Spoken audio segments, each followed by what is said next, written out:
What's up, up? Breland? How you doing, bro? I'm doing good, man. Nice to meet you.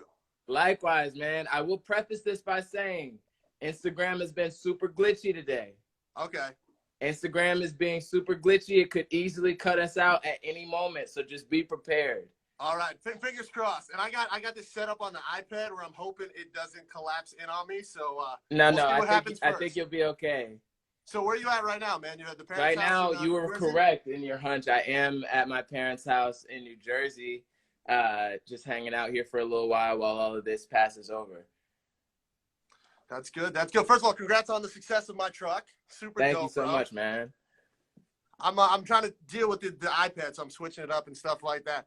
So is that your childhood home?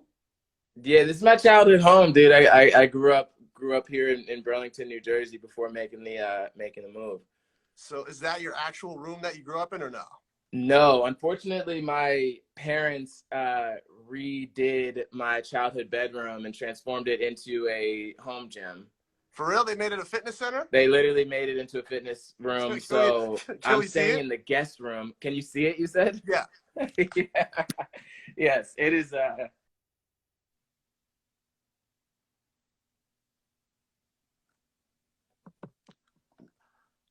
Nothing says like real love like your parents changing your childhood room to a fitness center, bro.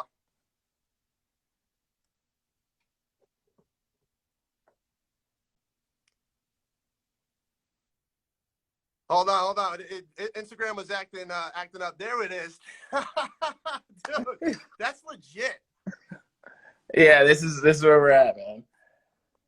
That is legit, man. So when everyone's like, your parents are in shape, it's like, yeah, because they really don't love me because they couldn't even keep my bedroom the way it was. Oh, Instagram. Am I coming in and out? Wait, let me get back to the Instagram's other. hiccuping on your end. I was gonna say, let me get back to my side. Hold up. Let me see if it helps if I come back over All right, here. cool. Hold up. Might be better in here. It's better. It's a little bit better. See, so I wasn't even supposed to be in there in the first place. I think the internet is stronger over here. So I won't have you move again. I won't have. Nah, I'm gonna stay where I'm at. Also, I just want to shout out a couple people who are in here. Shout out my boy Nathan Davis Jr., incredible vocalist, artist. Shout out Bobby. Yeah, we got some people coming through here. But yeah, they transformed my childhood room into a workout facility. So I'm hanging out in the guest room. It could be worse, right? It could be a tent outside. I mean, it could always be worse. It could definitely be worse. So how you doing music wise, like at home? Are you inspired with being quarantined? You got a studio set up? How's that working out? Yeah, definitely been inspired. I've been trying to be creative with getting on like FaceTime with or Zoom with different creatives and trying to continue making more music. I have a little setup with like a mic and a laptop, but I don't have any speakers with me because if I had known I was going to be home for this amount of time, I probably would have gotten more stuff. But I thought it was only going to be like a week or two, and then got here and they were like, yeah, it's going to be like a month or two. And I was like, wait, what? So I should have brought speakers and more clothes than I have with me. So we're going to see what we can do. All right. And how's that different? Because I know probably growing up, you had a studio set up, or at least a makeshift studio set up. How much is it basically like going back in time now?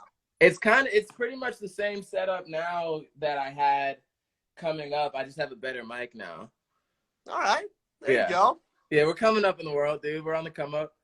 Yeah, because I saw something where you had drums downstairs. At least the parents didn't get rid of the drums. They wiped the room clean, but they kept the drums. So yeah, the basement is an entire mess right now, but there are drums down there. Yes, sir. And do you come from a musical family? Your parents got some musical talent? Yeah, man. My both of them sing. They're like gospel singers.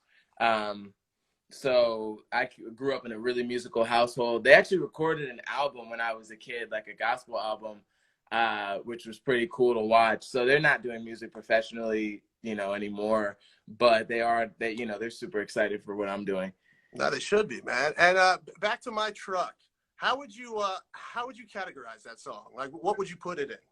I personally wouldn't categorize it at all. I would just say it's a song. I guess at this point I could say perhaps it's a pop song because it's popular in some places. But I think some people would call it a country song. Some people would call it a hip hop song. I don't think the classification is as significant as whether or not people like it. You know, I would rather have a song that people have debates over what they call it than a song that no one listens to at all, I guess. There you go. Yeah. And I mean, the true sign of success now is when it becomes a TikTok challenge. And when, oh, definitely. And when little kids know it. You know what I'm saying? Like, as weird as that sounds, like little kids are just the perfect example of a song being a smash. Oh, definitely. I said in my Genius interview that that babies are the best A&Rs, and I think that's true. So like some of my mom's coworkers, you know, went back to their, you know, quarantined homes, and they were like, hey, like my colleague's son sings this song, like, have you heard it? And the kid's like, yeah, like we knew that song 2 months ago. And they're like, they're already way ahead of the curve. So you know, shout out to TikTok and all the young people who have been listening to the song for sure. And what are you feeling with the TikTok dances? Are you down with any of them? Do you even know how to? Yeah, I mean, I'm not much of a dancer. I can do a couple things. Like I know there's something new. It's like, baby, come give me something new. I know that. That's easy. That's a simple one. I learned the Savage dance. It's on my TikTok. I'm not gonna do it now, but you can follow it on there. It's crazy to see the dances, and it's funny that you said the something new one. I swear, bro, I saw a TikTok from a prison. Yes, I saw this morning. Yes, and it made it to the prison. I'm like, first off, who's filming that? Where is it getting posted? That's what I'm saying. You know that phone smelled for sure. That phone definitely smelled. For sure. But yeah, dude. And they all got involved in it too, man. That was just crazy. But I know you're a big sports guy. Are you like me, just struggling with no sports? Like how are you keeping yourself occupied? If we still had sports, but I had to be quarantined, I would not personally have any complaints. Like I would be, because here's the thing, like I've gotten very spoiled having like a monitor, another monitor in the studio that I usually work out of, and I have one here. And so I usually write songs while watching sports or Sports Center, because it's one of the only things you can watch with no sound. So I can record and write and be listening to the music, but keeping up with the sports. It doesn't really work with like regular TV shows because I have to follow a plot. So I think that's been the toughest part of just like, dude, no sports, especially because we have a song, I have a song coming out in a few weeks called Horse Ride. And initially we were going to call it Courtside and do a kind of partnership with the NBA and some stuff around NBA finals. And now we can't do that. So we're going to just call it Horse Ride and make the visuals and materials a little different. Damn, coronavirus strikes again. Dude, it's messing up the whole release schedule, but I'm definitely blessed and in a good spot regardless. I mean, it's crazy because you can actually do the remix that was gonna be the original song once the NBA comes back. Yeah. We'll figure it out. We'll find a way to integrate it back in.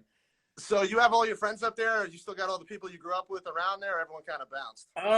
Everybody kind of bounced. I'm from a small town in New Jersey called Burlington, and yeah, pretty much all my friends from home have moved on to other cities. So like my best friend from my street, he lives in Vegas now, and I'm like, dude, and not that we would really be able to hang out, I guess, anyway, but it definitely changes the perspective, because I used to come back here for like summer breaks and winter breaks, and I would still have people to hang out with, but quarantine would have changed that anyway. Yeah, I hear you. And one more thing, because I know we're cutting it close on time. Describe what the Breland verse challenge is, because first of all, I can't sing, so I can't help you out with that, but kind of describe that for everybody. Yeah, man. So the Breland verse challenge, I was just noticing that a lot of people were kind of doing creating challenges and things to engage with their followers, and this is something that I had done before I stepped out as an artist. Was just within my internet experience as a songwriter. This was like a cool thing to do, and I did this challenge back in August, and a lot of people jumped in on it. So I wanted to give people an opportunity. Now that my circumstances are a little more favorable for songwriters to be able to create a verse and get a placement on a major label artist. And I'm not going to give anything away, but I have actually gotten a couple other artists who follow me and who I'm cool with that were like, hey, I would be happy to jump on that song as well. So really, so the stakes are definitely raised. It's not just me that may end up on the record, but yeah, it's just something to keep people engaged and give some aspiring songwriters an opportunity. Dude, I'm excited for that, man. That's really cool. Yeah, That's stuff you do that, man. yeah, dude. The winning verse will be added to the song, so just giving everybody a shot. Put your best stuff out there. All the listeners, all the followers right there. Put your best stuff. And one last question before I let you go. Your ultimate dream truck. Dude, my ultimate dream truck. Honestly, it's probably the truck that I just got. It's a 2019 black F-150. It's pretty standard, but it's just a beauty. It rides smooth. Like I'm not like a fancy truck guy. I'm not gonna do like lift kits and all types of crazy stuff. I'm not someone who does like a ton of mudding or hauling anything. So all of those things, they don't really matter as much as just having a truck with like a solid speaker system and decent gas mileage that I can drive around with and feel confident and cool. There you go, man. Well, Breland, like I said, man, thank you so much, bro. This was super cool. Make sure you wash your hands, don't touch your face, and dude, I'm on. And shout out to everybody out here. Stay inside, stay safe, and we'll all make it through this soon. We'll get sports back, and then we'll get courtside. We'll get horse riding courtside together. Yeah, man. Hopefully, NFL, college football, we can be back in the regular swing of things.